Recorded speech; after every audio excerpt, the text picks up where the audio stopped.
오늘 함께 묵상할 말씀은 민수기 5장 11절에서 31절까지의 말씀입니다.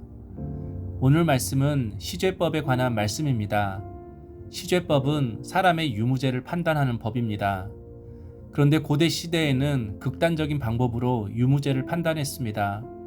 지금은 거짓말 탐지기가 있어서 유무죄를 가릴 수 있지만 고대에는 죄가 의심이 되는 자를 물에 빠뜨리거나 불 위를 걷게 하거나 독약을 마시게 하는 등의 극단적인 방법으로 유무죄를 판단했습니다. 죄가 없으면 물에 떠오르고 불 위를 걸어도 상하지 않고 독약을 마셔도 괜찮다고 생각한 것입니다. 지금으로서는 얼토당토하는 이야기이지만 고대 시대에는 물, 불, 독약과 같은 위험한 수단으로 죄의 여부를 시험했습니다.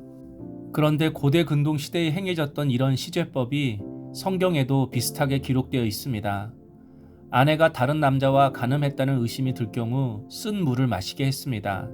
17절에 토기에 거룩한 물을 담고 성막 바닥에 티끌을 치하여 물에 넣고, 여기서 쓴 물이란 물에다 흙을 탄 물이었습니다. 그래서 이 쓴물을 마셨을 때 진짜로 간음했으면 이 쓴물로 인하여 죽게 될 것이고, 간음하지 않았으면 몸에 아무런 이상이 없을 것이라고 말씀합니다. 성도 여러분, 성경은 왜 이런 시죄법을 기록하고 있는 것일까요? 지금 현대인의 관점으로 보면 여성에 대하여 굉장히 비상식적이고 무자비한 제도인 것처럼 보입니다.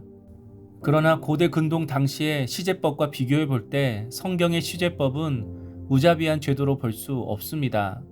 현대인의 관점에서는 기대에 못 미치지만 당시에는 오히려 여성의 인권을 크게 배려한 법입니다.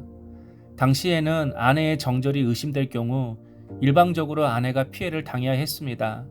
그래서 성경은 아내가 의심될 때 일방적으로 그리고 자의적으로 아내에게 위해를 가하지 말고 제사장 앞에서 나와 재판을 받으라고 한 것입니다. 바로 이것이 의심의 소재입니다.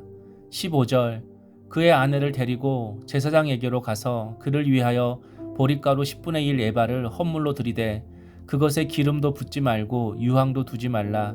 이는 의심의 소재요 죄악을 기억나게 하는 기억의 소재라. 이스라엘의 공동체는 가정으로부터 시작합니다. 그래서 가정이 건강해야 공동체도 건강합니다. 그런데 가정을 깨트리는 가장 큰 요인이 정절을 버리는 것입니다. 바로 성적인 타락이죠. 그래서 정절이 의심될 경우에는 제사장에게 나아가 의심의 소재를 드리라고 했습니다. 바로 제사장이 준비한 쓴 물을 여인이 마시는 것입니다. 그래서 죄가 없으면 의심을 풀게 하고 죄가 있으면 죄의 대가를 받게 했습니다. 그래서 19절, 여인에게 맹세하게 하여 그에게 이르기를 내가 내 남편을 두고 탈선하여 다른 남자와 동침하여 더럽힌 일이 없으면 저주가 되게 하는 이 쓴 물의 해독을 면하리라. 만약 간음을 하지 않았으면 쓴 물을 마셔도 괜찮다는 것입니다. 그런데 27절, 그 물을 마시게 한 후에 만일 여인이 몸을 더럽혀서 그 남편에게 범죄하였으면 그 저주가 되게 하는 물이 그의 속에 들어가서 쓰게 되어 그의 배가 부으며 그의 넓적다리가 마르니 그 여인이 그 백성 중에서 저주거리가 될 것이니라. 만약 여인이 간음을 안 했으면 의심이 풀릴 것이지만 만약 간음을 했으면 이 쓴물을 마시는 순간 배가 붓고 넓적다리가 마르는 증상이 나타나고 아기를 가질 수 없게 될 것이라고 말씀했습니다. 그러나 성도 여러분, 제사장이 준비한 쓴물을 여자에게 마시게 한 이유는 죄를 받게 하는 데 목적이 있는 것이 아니라 의심을 푸는 데 그 목적이 있습니다. 고대 근동 다른 나라는 독약이 든 물을 마시게 했습니다. 그러나 독약을 마시면 어떻게 됩니까? 마시는 즉시 죽습니다. 그러면 무조건 유죄입니다.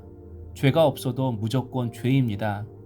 이처럼 고대 근동 사람들은 의심 자체가 곧 죄였던 것입니다.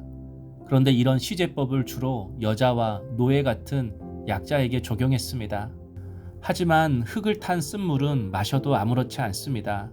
그 이유는 죽이는 데 목적이 있지 않고 의심을 푸는 데 목적이 있기 때문입니다.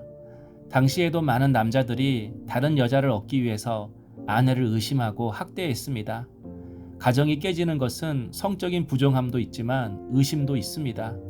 그런데 의심은 항상 강자가 약자를 향할 때가 많습니다. 그래서 아무런 이유 없이 아내를 의심하고 여자를 함부로 대하는 사회에서 성경은 오히려 아무런 증거도 없이 함부로 여자를 의심하고 학대하는 것을 이 시제법을 통하여 방지한 것입니다. 의심의 소재를 통해서 남편의 의심에서 여자를 보호한 것입니다. 물론 지금의 관점에서 보면 여자를 보호하기엔 턱없이 부족한 것이지만 당시 시대의 이 성경의 시제법은 대단히 여자를 보호하는 법이었습니다. 또한 우리의 삶에 있어서 제일 중요한 것이 관계입니다. 관계가 깨지면 삶이 깨집니다. 그러므로 의심의 소재를 드리라는 이유는 관계의 문제 또한 하나님의 지혜로 풀어가라는 뜻이 담겨져 있는 것입니다. 성도 여러분, 의심은 부부 사이를 위협하는 최고의 적입니다. 가정과 공동체를 깨트리는 최고의 대적입니다. 그러므로 부부는 서로 상대방을 철저하게 믿어주고 신뢰해 주어야 합니다. 그리고 서로가 의심할 만한 상황을 절대로 만들어서는 안 됩니다. 서로가 서로에게 말과 행동으로 최선을 다하여 신뢰를 보여주어야 합니다. 그럴 때 가정이 하나가 되고 공동체가 화합이 될 수 있습니다. 또한 공동체는 성도들이 좋은 가정을 세워갈 수 있도록 도와주어야 합니다. 가정이 온전해야 우리의 자녀들이 온전하게 자랄 수 있기 때문입니다. 그리고 가정이 건강해야 공동체도 건강하기 때문입니다. 적용 질문입니다. 가정과 공동체 안에서 서로에게 의심이 생길 때 어떤 기도를 해야 합니까? 기도하겠습니다. 하나님, 저희의 은밀한 것까지 아시는 하나님 앞에서 저희의 죄를 고백하오니 용서해 주옵소서. 하나님이 저에게 주신 관계를 사랑과 신뢰로 유지해 신실하고 진실한 관계로 발전시키기를 소망합니다.